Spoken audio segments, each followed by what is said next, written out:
Federalist 19, Part 4. The history of Germany is a history of wars between the emperor and the princes and states, of wars among the princes and states themselves, of the licentiousness of the strong and the oppression of the weak, of foreign intrusions and foreign intrigues, of requisitions of men and money disregarded or partially complied with, of attempts to enforce them altogether abortive or attended with slaughter and desolation, involving the innocent with the guilty, of general imbecility, confusion, and misery. So anytime you hear the word imbecile, just remember those words: misery, confusion, no energy, not able to do its work. He's trying to echo what will happen to the 13 states if they don't unite.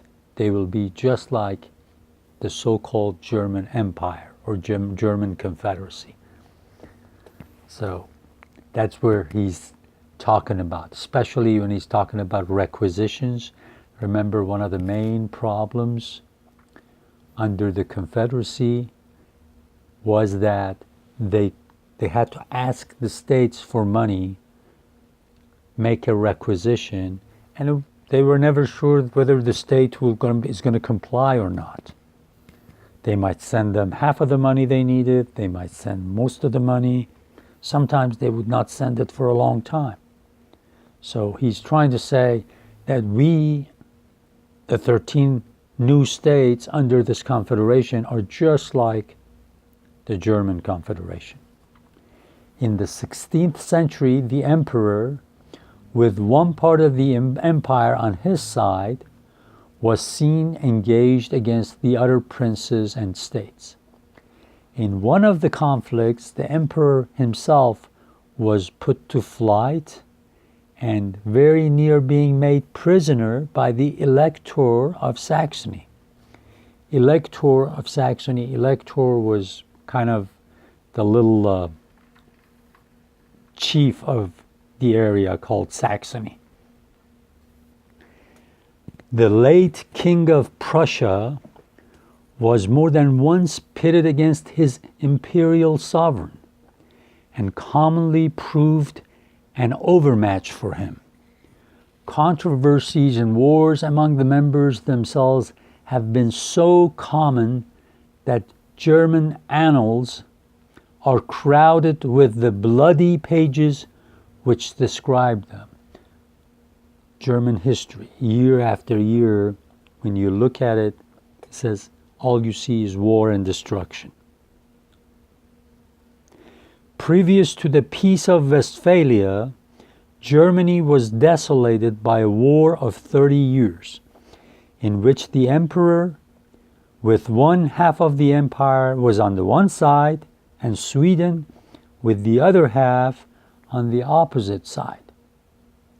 Peace was at length negotiated and dictated by foreign powers, and the articles of it, to which foreign powers or parties made a fundamental part of the Germanic constitution.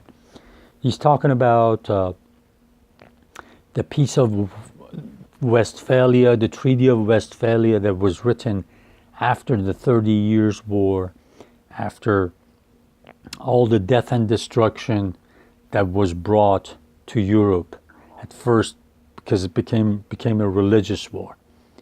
And he's saying that the same thing will happen to us if we do not unite. If the nation happens on an emergency to be more united by necessity of self-defense, its situation is still deplorable.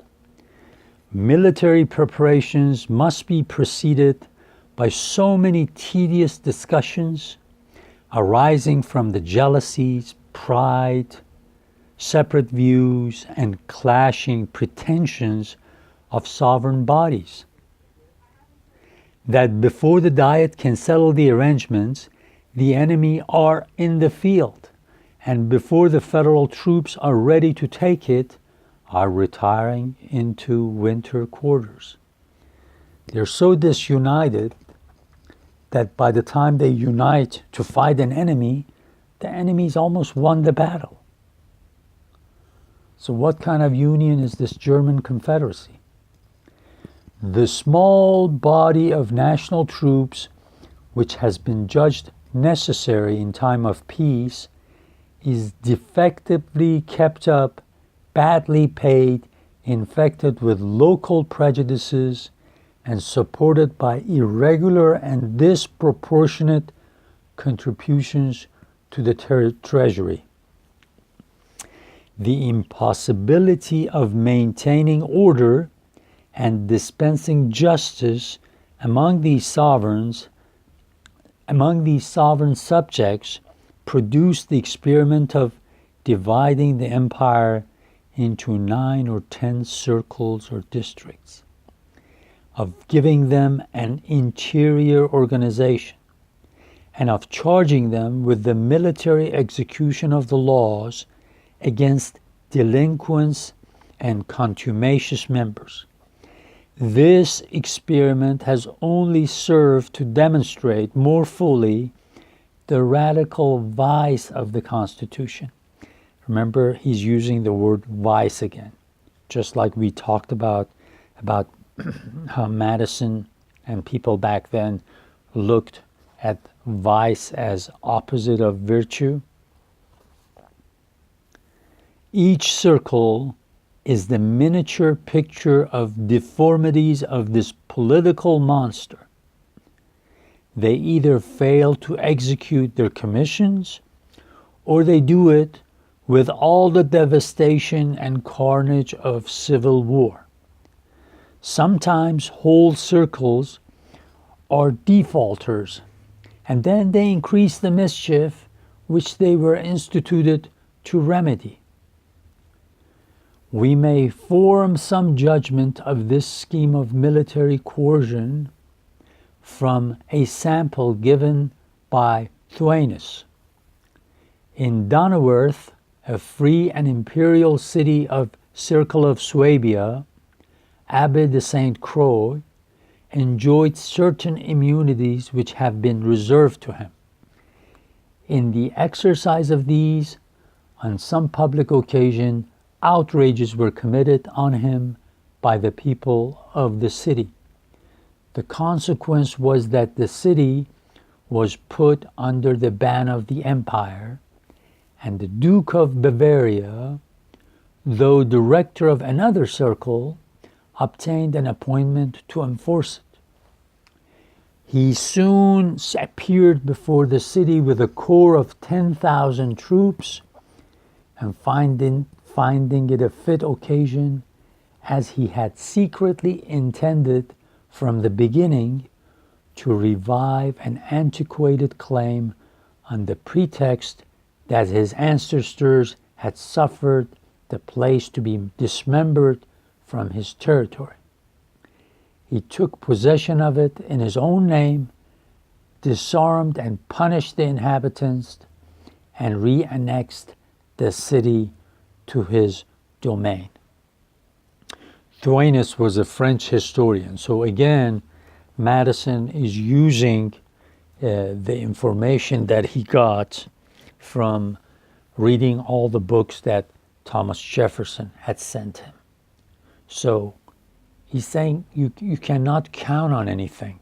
You cannot count on stability when this confederation is so weak that anybody at any time who feels like he's got more troops can decide to come and annex part of the territory, take it away. And he says, what kind of a life will that be for us if we were not united under a good federal government And then, let's say I am a citizen of small state of Delaware, New Jersey, Rhode Island, or a state like Georgia, which had small population, and let's say Virginia decided to attack it, or somewhere up there for Rhode Island and New Jersey, Pennsylvania, or New York decided to attack it, or Massachusetts. So it says, we will be putting ourselves in a situation, if we do not unite under a good constitution that we are talking to you about, then the strongest states take advantage of the weaker states, just like in the German Confederacy we see happened. So beware.